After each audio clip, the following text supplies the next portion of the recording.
Hi, and welcome to another episode of Real Estate with Howard Drukarsh. For those who don't know me, I'm one of the co-founders, along with Arthur Bartram and Ron Petticord, of Canada's largest independent brokerage with over 5,400 agents.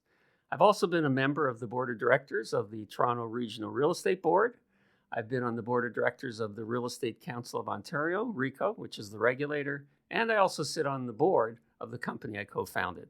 If you're interested in finding out more about me, the first episode we did is called Intro, and you'll find out my background there. This is not your typical real estate podcast. We'll be interviewing agents, brokers, developers, builders, people who sell pre-construction, media people, lawyers, finance people, and people who are not necessarily in the real estate sphere, but are just interesting stories. One thing about all our guests is all of our guests have had to overcome challenges to arrive at the success they're at. The trajectory has never been straight up. It's always been up, down, sideways, but they've all made success. And for that, they're really fascinating people. My own background is for 20 years, I was a real estate agent before starting the company. And then as the company grew, I would be the manager as we opened branches. And for a few years, I was also broker of record and president. The one thing I found really interesting in that role is when you're running a real estate company, one of the most important things are the people you have, the agents. And my role very heavily was in meeting people, interviewing them, and having them become members of the brokerage. I interviewed two kind of main categories. One were new people, and I found that meeting new people, a lot of the time, it was really easy to tell who would be successful. There was an energy and enthusiasm, something about them that I just thought, if I was looking for an agent, I would hire these people. The other category were people transferring. And that was the most flattering because these are people coming from other brands that have been around a lot longer than us, and they joined the company. And for that, we grew well on both categories. So now to our guest. Let me give you a little bit of background. And we are delighted to have this guest who is perhaps one of the busiest people I know. Our guest had a distinguished 21 years of public service in the Ontario Legislature, 5 years as the leader of Progressive Conservatives Party of Ontario. His approach has always been an advocate for the industry. He strongly supports realtors. He's focused on the benefit to consumers. He's focused on quality services to all the members. He was also named to the Swanepoel Power 200, which is an award that's given somewhat without your knowledge by Stefan Swanepoel, and that was in his first year. I was also given that award some years ago, and I know that in the industry that's a considerate that's a feather in your cap. The other thing about our guest is, in my opinion, and because I know this industry quite well, for many years the Ontario Real Estate Association wasn't really at the forefront of people's thinking in real estate. In my opinion, my guest is the voice of organized real estate. He's very heavily involved with media and promotion and supporting agents, and I think people really recognize that. So if you haven't guessed who it is, today our guest is Tim Hudak. And Tim, welcome. Howard, good to see you again. Thank you for the very generous introduction. So how are you enjoying this shift in your world from real estate to show business? Oh, it's wonderful. I was able to leave the world of managing a company to John Lusing, and we've had lunch together, you, me, John, and Ron in the past, so we know each other quite a bit. But what's nice about this is, when you retire, you sometimes wonder, what will I be doing? And Adam came along with this idea, and it just seemed like, yeah, it's real estate. It's something I know without having to do a lot of research, and I found it flattering. We've had wonderful guests like yourself who feel that this is a worthwhile time to be interviewed. So, appreciate that. I was delighted to be asked, and I mean, well, you got a great voice. Like it sounds really good. Obviously, you're a handsome man on top of that, so that's a bonus for those watching at home. Can we run that back one more time?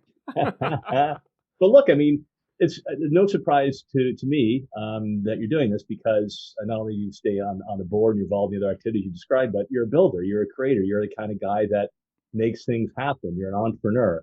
So no surprise to me that that kind of energy has now found this outlet, and I was really honored when you asked me to be part of it. So thank you. Well, you're very welcome, Tim. And that really is what got me enthused. It was like, when we started the other company, there was no agents. It was just like an idea. And then it grew to something successful. And I felt the same enthusiasm about, okay, there was nobody doing this before me. My producer knows technology inside and out. Adam's great.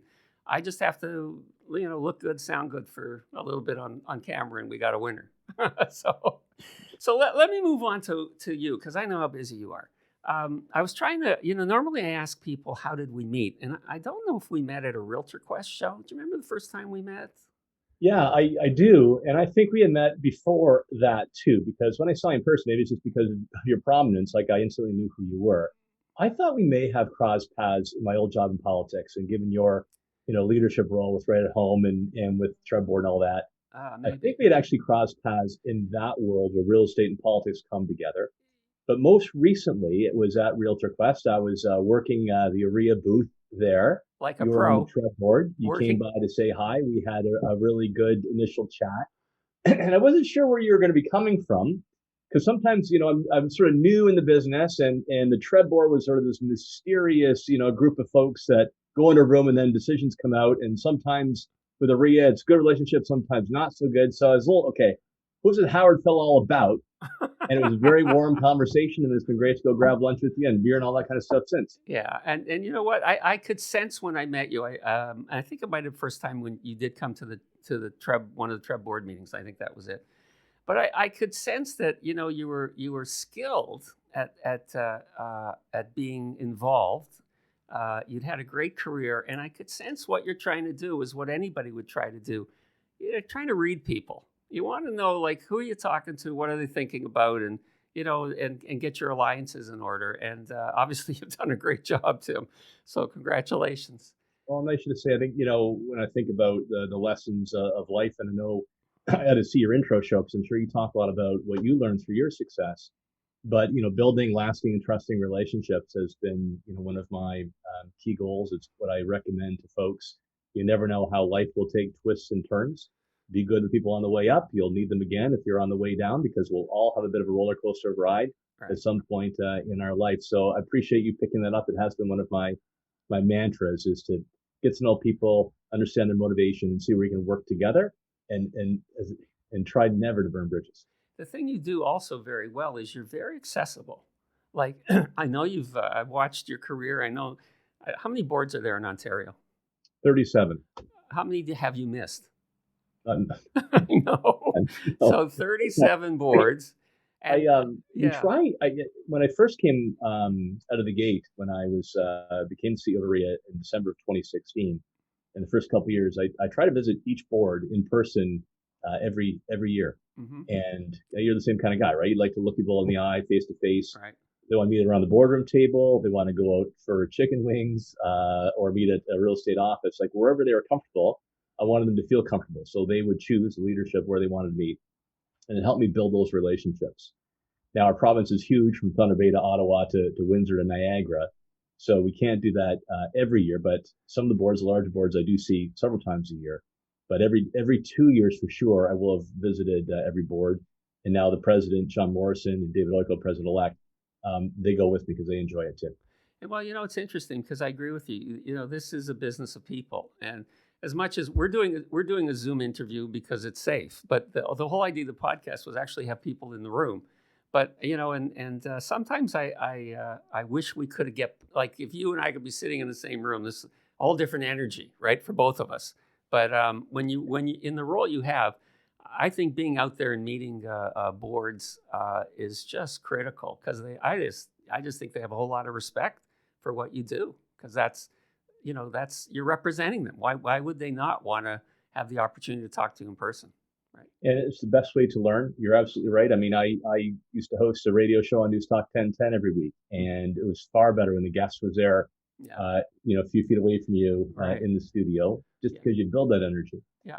It's also as important too, in visiting, whether it's a local board office or a brokerage, you really get a feel for the atmosphere, whether it's the community, it's the downtown that they're out in the country.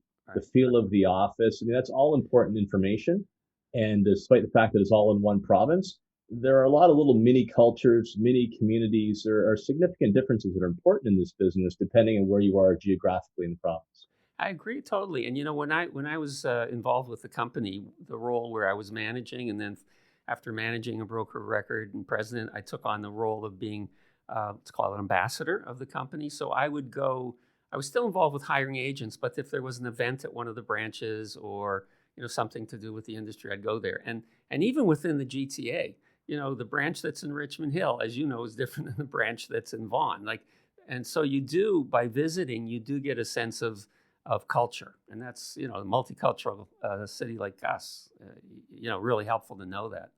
No doubt. And one of my early favorite recollections is visiting the northern boards. Hmm. And so I basically drove up to North Bay and then drove from North Bay to Sudbury, Sudbury to the Sioux, and then to Timmins. Wow. So that's a lot of miles. And it wasn't all one day, of course, Yeah.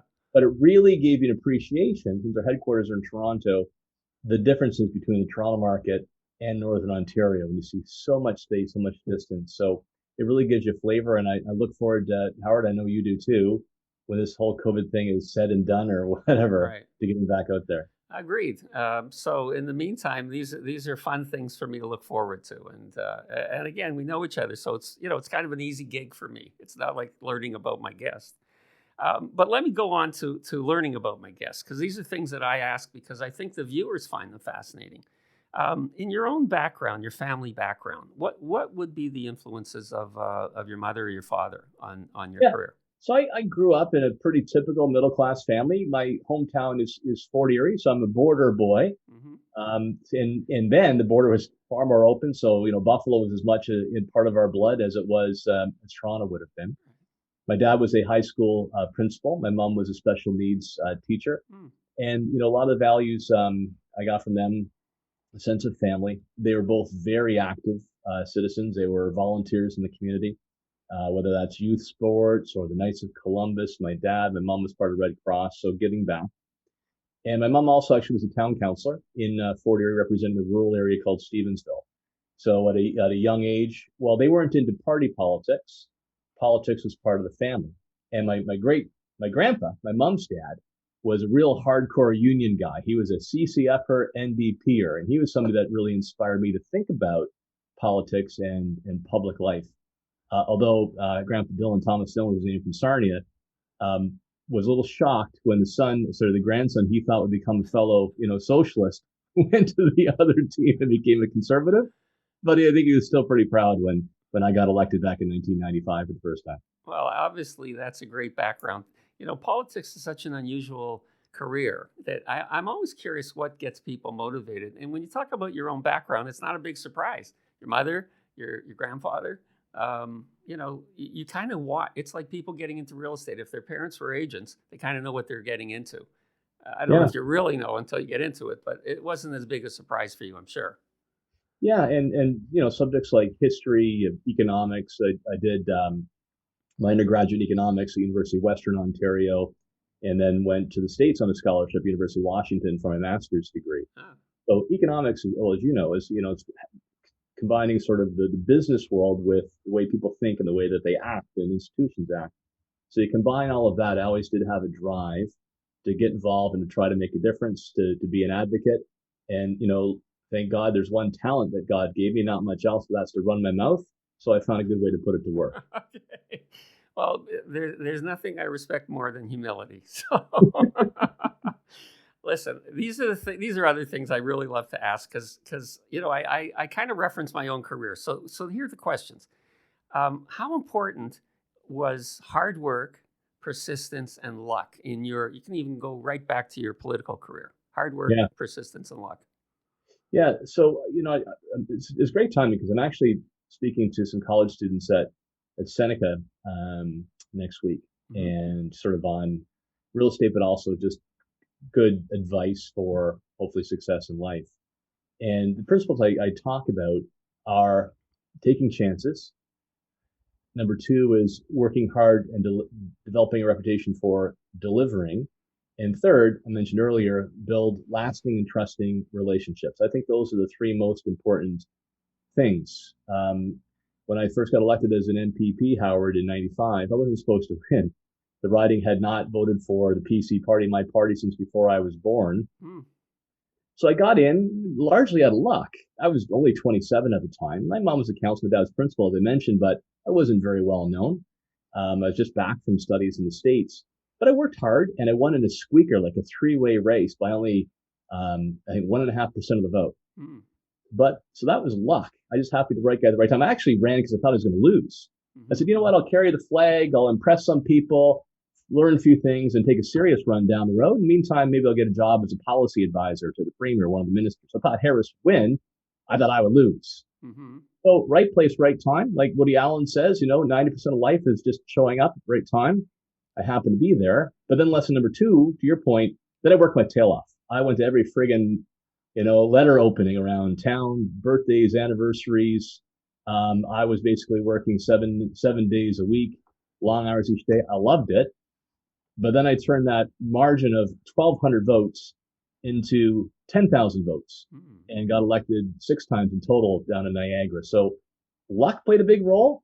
And then once I had the good luck, I just worked my butt off to maintain, the good opportunity that people put their faith in me. And I agree with all of those things. I listen, not only do I enjoy doing this podcast, I listen to other podcasts. And there isn't a successful person out there that doesn't talk about the importance of hard work, like basically outworking everybody around you. And that's one of the real talents, I think, you've got, obviously. That's an incredible growth in your election crowd. But it also, I'm sure, it applies to everything you do. I mean, just like you said, going around the province, meeting people, talking to people. The other thing that's really, really important is authenticity. And you're an authentic guy. And I think if you went around and talked to people and they saw, sort of a facade, it wasn't going to work, right? And I think that's, again, of all the people I interview, they're all of the same ilk. They're very authentic. And I think that's really important as well. I appreciate you saying that. And I think that's even, more in demand today than earlier times in our career. I think it's always been the case. I don't mean to always go back to politics in these stories and examples, but, and I'm sure you've learned this in a lot of your viewers, it's not really what you say, it's how you say it. And I think about 60 to 70% of somebody's likelihood in taking away your message and having faith in it is not the actual words that come out of your mouth. It's how you come across as a human being, your body language, your face, your eyes, you making contact, all that kind of stuff. Right. I agree with you that that's, and sometimes it's, you have this great, before we got on the podcast, I said to Tim, I'm not going to give you too many challenging questions. And you said, go ahead, give me challenging questions. No one's ever asked me for challenging questions, but that's because you've been in politics. You get challenged every day you show up there, right? It's question period. Now, they call it question period, not answer period, but you never know what kind of question is going to come. And the line I always have is, if you ask me a question, Howard, that I don't like, I'll just answer a completely different question altogether. Sounds like my wife. What about this? What would you say, and I know there are a lot, what would you say was your biggest influence in your career? I guess we'd say politics, because that's the majority of your life before OREA. Yeah, in terms of influencer, did you say individual or an individual? Yeah, let's bring it down to an individual. Yeah, probably my dad would have been sadly my dad passed away not too long ago, in August, and he was a great athlete. He played college football, actually got an offer to play in the States, wanted to be a teacher in Canada, so stayed here. He started up his school and built it from what they thought would be a small school of 200 or 300 people into an athletic, academic, and cultural powerhouse of over 1,200 students called Lakeshore Catholic in Port Colborne. My dad had a great way of inspiring people. He was a team builder, and I couldn't, with my folks, grow up in a better household that did 2 things, Howard. They were very supportive. They would always encourage my sister and I to try new things and succeed, but also pushed, right? Try to not let us get in comfort zones, try to strive for more. And my dad was a guiding light for me like that. Sadly, for a guy who's a great athlete in his retirement, he played championship level senior men's tennis. He went to the American Championships with his team out of Buffalo for a while. God bless him. Wow. But Parkinson's wore him down over time, and he passed away too young at 78, and I miss him every day. So I'd say if there's one individual who had the greatest influence, my dad. And in most cases, that's why I asked the question, Tim, because the family, as you know, as a parent, has such a big influence on where kids end up and how they end up. And sometimes, sometimes you get lucky, it's easy, and sometimes it's not that easy, but you still parent, right? That's part of the gig. What about this? How important is, and I think you addressed it in a different way, but how important is two things: the ability to take risks, and the second part would be the importance of loyalty. Yeah, let me answer those ones separately because they're two Right. really crucial values, but quite different. Um, I didn't know whether to go into person number two. So my dad was no doubt the biggest influencer. The other one who I never met, but was always my favorite politician was Theodore Roosevelt. And Theodore Roosevelt would talk about taking chances and taking risks, that it's better to have stood in the arena, bloodied and dusted, than to never have tried anything, right? To sit in sort of the gray twilight on the sidelines, accomplishing little and daring not at all. So that was always an inspiration for me. In fact, that's up on my office wall at OREA as it was in politics. And I think that being the one to put your hand up, to take that step forward, to take a risk, is such an incredible value. It is too rare. It's something I respect in other people and I look for in terms of my team. And even if you fail, right? If you make the effort, you give it your best shot, you screw up the courage to try to make a difference. My God, that is such a rare talent and it's exhilarating to do. And I've had my share of ups and downs, right? You lose an election campaign, that's a pretty high profile loss. There's no silver medal in that business. You're either the winner or you're a bum, right? But my God, that was such an opportunity to stand on a stage, to fight for what you believe in. And I admire those that do. You know, On loyalty, mm-hmm. um, the a lot of experience with that, and it can be a bit emotional too, because in politics and in real estate, I think that can be the same case. Loyalty uh, is treasured because it can be so fleeting. Um, and politics is a blood sport. So, when you're climbing the ladder, your jokes are so funny and your speech was the best one they ever heard and all that kind of stuff. And then when you lose, the knives come out. You really see what kind of loyalty exists. The ability to trust somebody. Leadership, as you know, can be a very lonely job because you can only trust somebody that you can tell was really on your mind. Otherwise, it gets out there, it gets twisted, or what have you. So it's something I value tremendously, but I find it is an even more rare quality, unfortunately, than even the courage of taking risks. No, I think you've basically stated the way I see those things as well. I'm not sure if it might be Matt Higgins. Matt Higgins is a periodic guest on Shark Tank, Yeah. and I listen to his podcast as well. And I think he's the one that said that for him, one of the things he tries to do is put himself in new and uncomfortable situations, because those are the things that make you grow, right? I mean, if you continue along one path, and you're basically saying the same thing with your team, try new things. If it fails, so what? This is a thing with kids. It's kind of a personal thing for me with kids. I grew up and had all kinds of things I tried that didn't work out. I'm happy to call them failures because it didn't make me a failure. But I think that's what's missing. I think that people don't fail enough, because once you fail, you learn, okay, that didn't work. Now I move to something else. And I think failing doesn't make someone a failure. And you're basically saying the same thing, right? You're encouraging people to try new things. Absolutely. And you realize that, you know what, maybe I'm a little bit beaten up, but I can get back on my feet, I can walk, and the next day I'm feeling better. There's nothing like having clarity of purpose in life to make every day, worth getting up for that fight. And even if you fail in some endeavor, I think at the end of the day, you're stronger for having tried, and you're more likely to be successful in the next opportunity that you seize. Absolutely, and there's no way to there's no vicarious way to understand failure and overcome it. You got to do it yourself. It's true. And anyway, on that note, you, me, all my guests have figured out a way to do it, And to me, that's the most fascinating story, because it's life is challenging, and those that succeed have a great story, and that's why we're doing this podcast, because just like you're sharing your story, maybe people can learn from listening to this podcast, listening to your life and what you've accomplished. There's one question I like to ask, because when I was asked it, it was one that kind of made me think, and it's not a difficult one, but I think it's important. Tim, if you were able to tell your 20-year-old self something, what would you tell that person? And buy real estate. I heard that once before on this podcast. Yeah. I've been pretty lucky, right? To be elected at 27, to be leader of the provincial party in Canada's biggest province. Let me see, that was 2009. So I was 40, almost 42. I got a great job now as CEO of the Real Estate Association.